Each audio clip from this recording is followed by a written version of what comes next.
Bonjour à tous, donc Martin Perrault, Seaboost. Aujourd'hui, on m'a demandé de venir parler un peu des évolutions effectivement, autour de la thématique des récifs artificiels. Et du coup, les quelques échanges qu'il y a eu juste à l'instant sont une bonne entrée en matière, une bonne transition pour ce sur quoi je voulais insister aujourd'hui. Et puis, je vais essayer de me nourrir aussi un petit peu des échanges de ce matin où il y a eu pas mal d'ouverture sur les nouveaux types d'applications de ce qu'on peut appeler un récif artificiel, au-delà des projets un peu traditionnels pour l'halieutique ou la protection.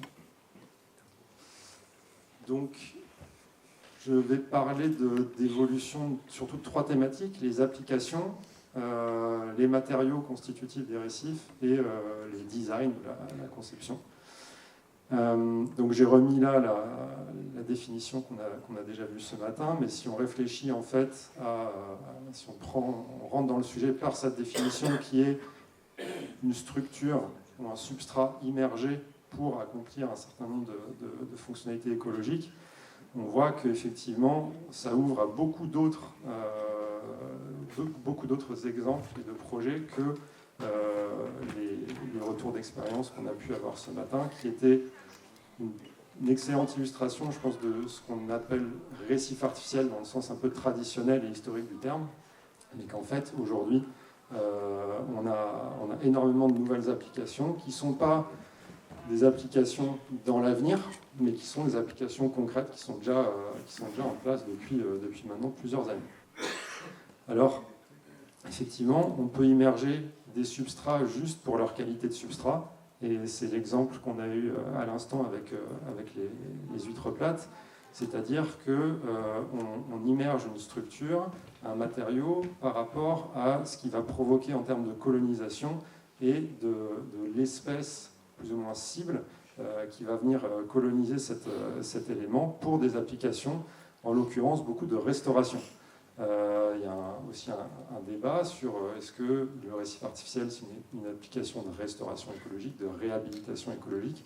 Je pense que dans ce cas assez précis qu'on a eu de l'huître plate, on est bien sur un cas de restauration écologique active, où on cherche à faire revenir une espèce naturelle et l'habitat que cette espèce peut créer par la suite.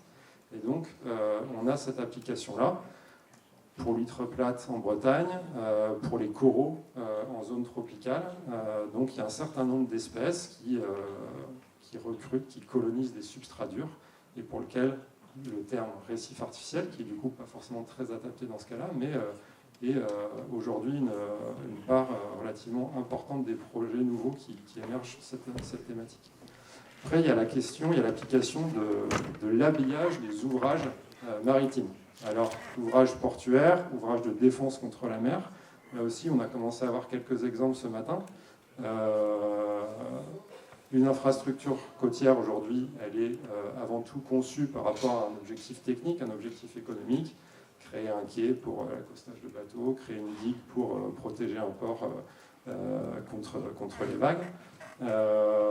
Mais en fait, cette philosophie de l'habitat artificiel et de la capacité à designer une structure qui soit propice à la colonisation par différentes espèces marines, ça fait déjà aussi une bonne décennie en France et un petit peu plus longtemps même à l'étranger qu'elle est appliquée à la conception d'infrastructures d'un nouveau type où on vient soit intégrer dans la masse de l'infrastructure, soit on vient habiller cette infrastructure pour promouvoir en fait la colonisation par un écosystème un petit peu plus riche. Alors, ça rejoint la question de ce matin. Est-ce que sur une infrastructure de production d'algues, on peut réfléchir à quelque chose qui soit un petit peu plus productif aussi pour d'autres types d'espèces?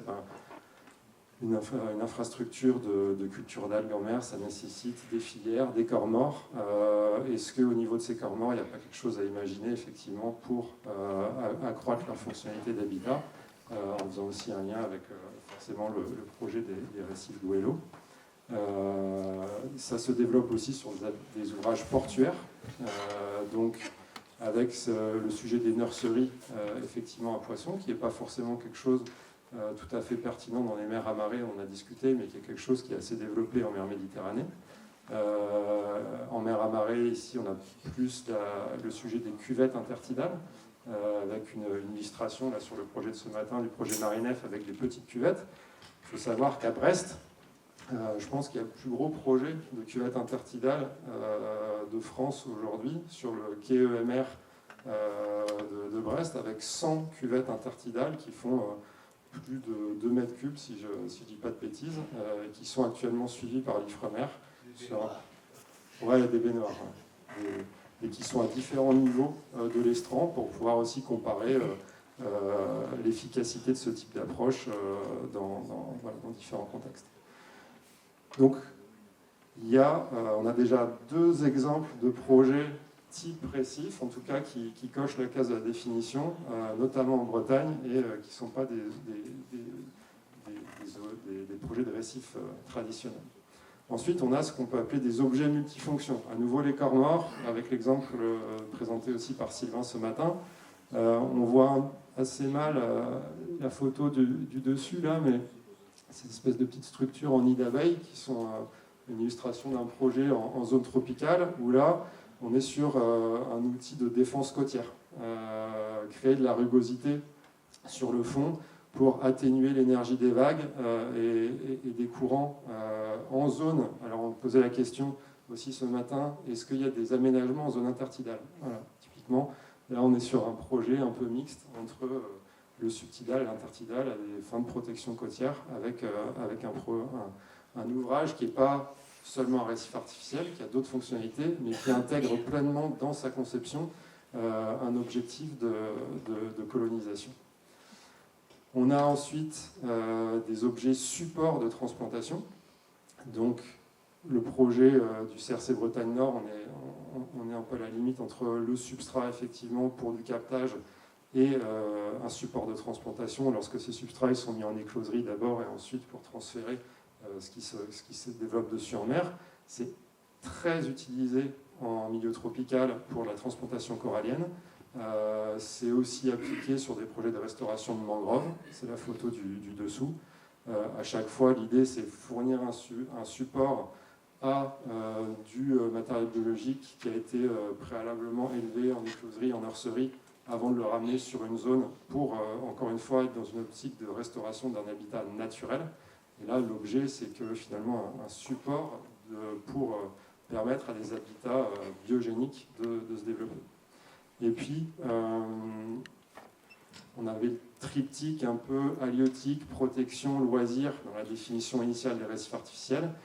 Et de plus en plus, on a l'approche art, culture. Alors effectivement, on a évoqué très rapidement, fait allusion en tout cas à ce projet-là qui est porté par Quentin Germain, sur un projet d'art en Bretagne Sud.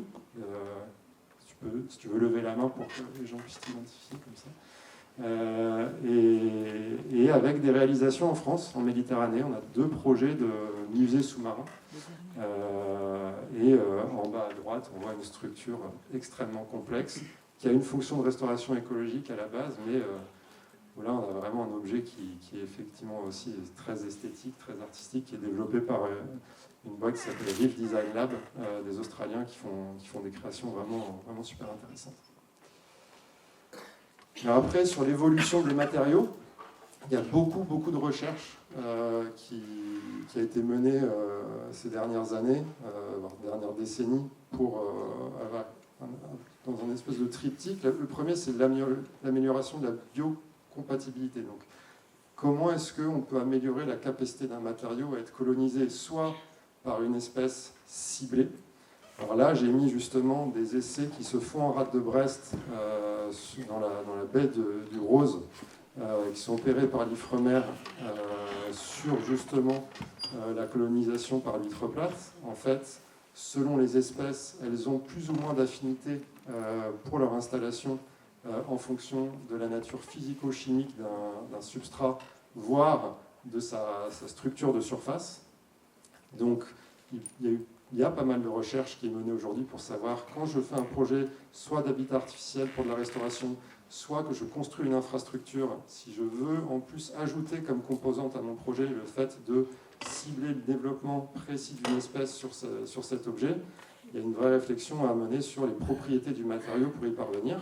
Et puis il y a aussi une amélioration de la biocompatibilité de manière plus générale, c'est-à-dire on a parlé tout à l'heure des risques de voir des espèces invasives se développer sur des, Sylvain parlait ce matin, ou je ne sais plus qui c'était, sur des matériaux qui sont un peu plus lisses, un peu plus fermés.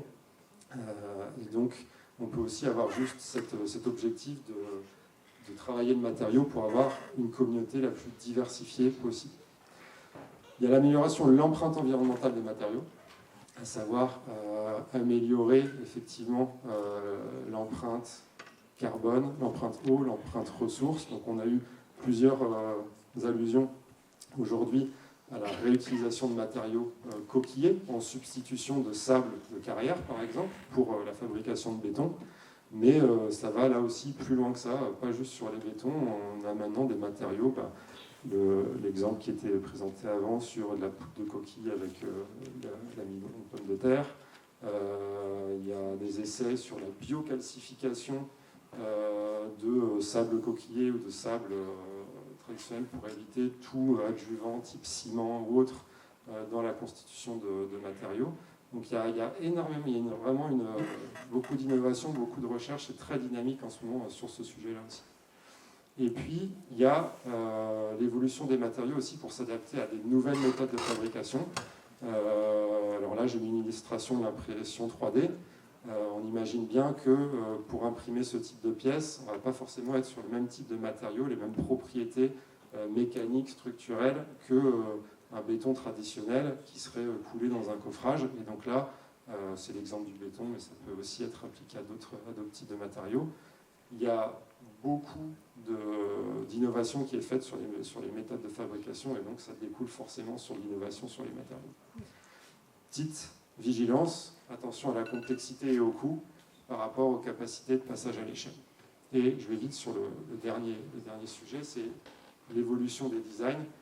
On voit quand même que sur la dernière décennie, on va vers une complexification de la structure des récifs artificiels, dans cette logique de ce constat, de se dire que maintenant qu'on a à notre disposition de nouvelles méthodes de fabrication, on peut être plus fin dans l'architecture qu'on donne aux récifs, pour là aussi être plus précis en termes de quel type d'espèces vont pouvoir coloniser quel type d'infrastructure. Donc on va vers une complexification de ces structures pour avoir plus de fonctionnalités écologiques, plus d'applications. D'un autre côté, quand les projets se font et pour avoir un effet vraiment à grande échelle, on a une tendance plutôt à la simplification dans une optique de réduction des coûts, de capacité de production.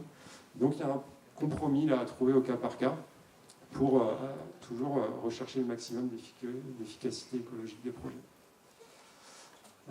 Voilà à peu près ce que je voulais dire. Peut-être un dernier point juste sur un constat, sur les exemples qui ont pu être montrés ou sur les réflexions sur l'avenir justement des récifs artificiels et qui rejoint les réflexions sur la restauration écologique. Tout ça, tous ces projets ont un sens d'un point de vue de l'impact sur les écosystèmes si on les mène à la bonne échelle.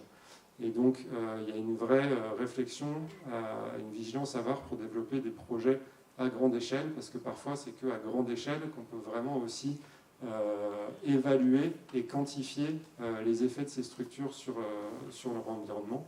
Et qu'à trop petite échelle, parfois, sur certains groupes d'espèces, j'entends, on n'a pas forcément cette capacité de charge de l'aménagement pour tirer des conclusions qui soient vraiment finalement pertinentes par rapport à l'intérêt d'utiliser des récifs artificiels ou pas sur ces applicatifs. Voilà, je vous remercie.